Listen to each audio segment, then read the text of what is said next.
To miter a tube like this to fit against a tube like this, you might use a hole saw, comes through there, miters it up, and you might be wondering, what's the best model and brand? Let me tell you what I found. So here I have a collection of hole saws, different brands, DeWalt, Irwin, Starrett, Lennox, and hole saws by and large are sold in the world globally to just like plumbers and people who are doing random projects. These are not meant to be some precision tool, and it's weird that they work so well for mitering bike tubing. People would not expect that usually. People who know about, milling machines and stuff would not expect that, but if you put it on a heavy arbor like this and you put it on a rigid machine that's made for taking a side load, you can actually get a really nice cut. And what I found is that the brand and the model of the hole saw don't matter that much. So if you have a not so rigid setup, if you're doing this on a drill press, or if you're doing this with a thing called a tube notcher, those are not particularly rigid and they're not really made to take a side load. They don't work that well. And from what I can gather, the brand and the model of hole saw don't really make that big of a difference. So if you have a finer pitch to the teeth, if the teeth are closer together, and if there's less run out, so you can imagine as this spins, if it kind of wobbles around as it's spinning, then that would create more issues for you. And if the teeth are spaced further apart, that would create more issues for you. And you see that on these setups that are less rigid, like a drill press or a tube notcher. But if you actually have a more rigid setup, like a machine tool, like this is a milling machine. You can also do pretty good tube notching on a lathe if you get it set up right, where you put the hole saw in your machine spindle and the chuck, and then you have to create a setup to hold the tubes on the lathe. But that's the secret sauce. It's not the hole saw itself, it's actually the setup. And when the setup is rigid, when you can support the tubing close to the cut and you can hold it securely so that it's not jostling around, then you can actually make a pretty awesome cut with almost any brand of these. Eventually they'll get dull and wear out, but it just doesn't matter that much if they run out a little bit. These are a cheap tool. They're basically disposable. You might get a handful of cuts, or 10, 20. It depends on how hard your material is. If you run it at a low speed, you might get a lot of life, but all of the secret to getting good results is in the rigid setup.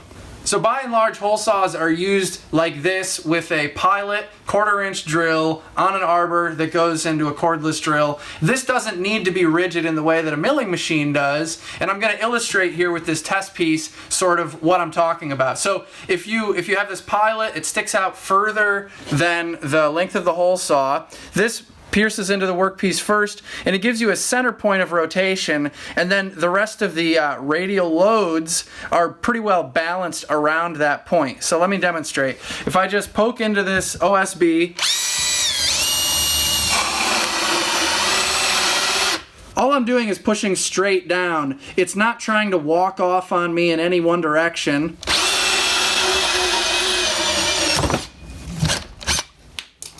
Nice. It made a pretty good hole. They sell these to plumbers. I think Lennox makes more money off selling these to plumbers than anybody. And the frame building market share on these is nothing. But let me illustrate now. If we take out the drill out of the center, now it doesn't have a center point anymore, and it's going to want to walk around on the surface. Right? It's everywhere. What happens is, if it's leaning just a little bit this way, it wants to go like that. If it's leaning a little bit this way, it wants to go like that. When you set this up, it's a totally different setup. When you put this, there's no center point on here. When you put this up in the spindle of your milling machine and you start to make a cut against your tubing, it's only cutting on one side. So, like I was saying, when you have the pilot drill on here and you're going straight down, that's almost 100% an axial load. You're just pushing straight in, and all you got to do is just apply some pressure and it's going to go straight, and it's fine.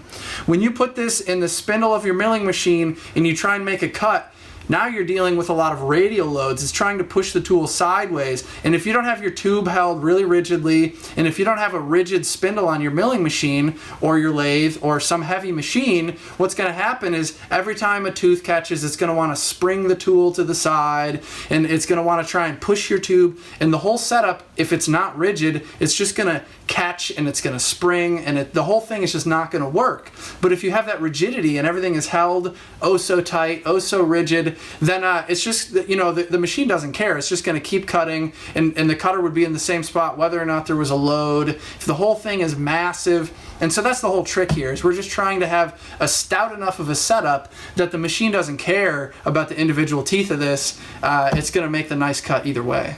So if you're looking to get better performance from tube notching and you don't have actually a very rigid or heavy machine, you're using a drill press or a tube notcher, I'm gonna say my advice is to get a small milling machine or a small horizontal milling machine if you can't get a bigger one. I had a mini milling machine that I think was marketed by Harbor Freight. I had bought it used, and that afforded me the ability to make decent miters. I didn't have a lot of low end torque, but it was just rigid enough that I could sort of make decent cuts.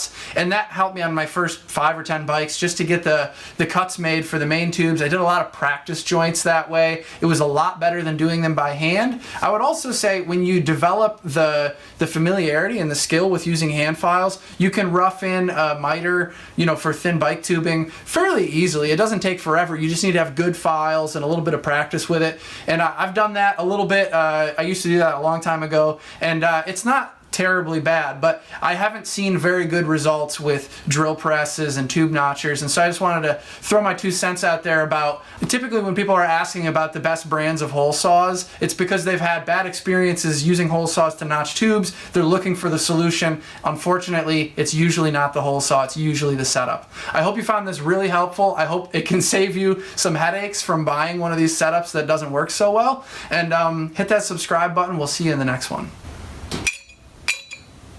So that's what it looks like when you're using one of these hole saws to notch tubing, right?